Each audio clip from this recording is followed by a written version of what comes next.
धन्यवाद. खरं तर मी आदरणीय सुधीर भाऊंचं मनापासून आभार मानतो.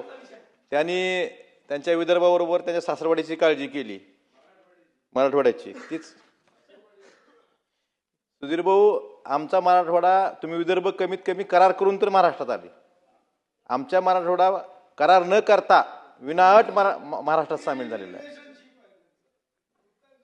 आणि काय सुधीर भाऊ, आमचा मराठवाडा फक्त संतांची भूमी नाही, सहनशील लोकांची भूमी आहे.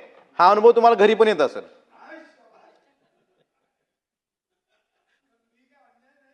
पण सहनशील लोकांची भूमी आहे याचा अनुभव तुम्हाला येत असेल, सगळ्यांनाच येतोय. नाही म्हणायचं कुणाचंच धाडच नसते, भावांचं तर लई लांब आहे.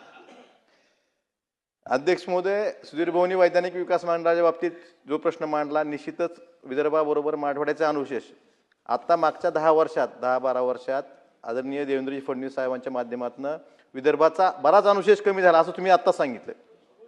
पण मराठवाड्याचा अनुशेष वाढतोय. अध्यक्ष महोदय, एक उदाहरण देतो.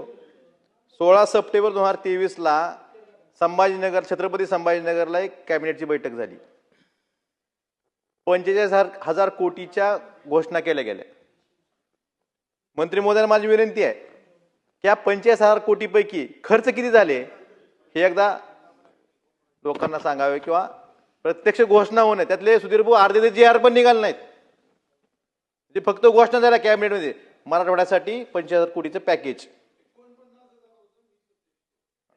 त्यातले किती GR किती निघाले?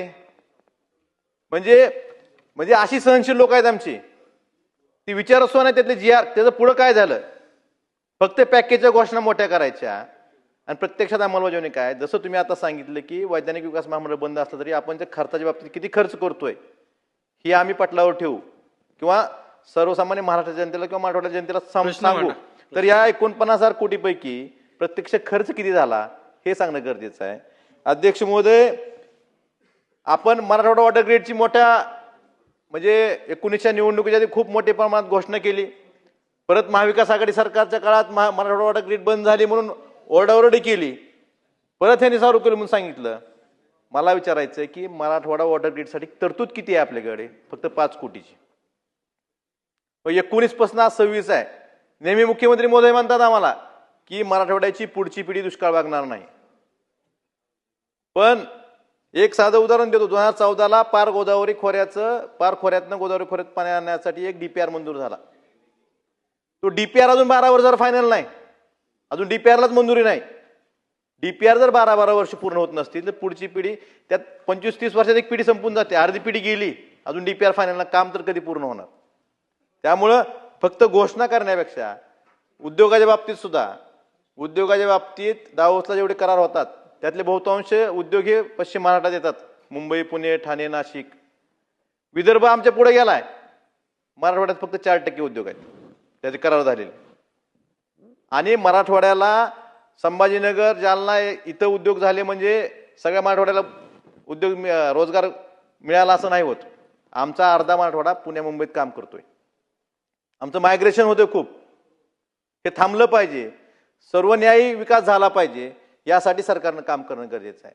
त्यामुळं माझी एवढीच विनंती आहे की जसं सुधीर भाऊंनी सांगितलं त्याच बाबतीत सुद्धा मराठवाड्यात जे अनुशेष आहेत, सिंचनाचा अनुशेष असेल, किंवा साधं एक उदाहरण देतो. निजामकालीन शाळांसाठी निधी दिला होता, त्यावेळेस मंजूर झाला होता. सुधीर भाऊ तुम्हीच केला असेल. त्याला सुद्धा निधी दिला नाही अजून शाळा दुरुस्तीला. एवढा सहनशीलतेचा अंत बघू नका मराठवाड्यात तुम्ही लोक. एवढीच विनंती आहे. मी जास्त काय बोलत नाही. फक्त विदर्भाबरोबर मराठवाड्यावरही आपला विदर्भाचा अनुशेष कमी झालाय, पण मराठवाड्याचा अनुशेष वाढतोय. यासाठी सुद्धा सरकारनं लक्ष द्यावं एवढीच विनंती करतो. धन्यवाद. ठीक आहे. हेमंतजी ओगले शेवटचं घ्या आणि सगळ्यांचं उत्तर एकदम द्या. महोदय,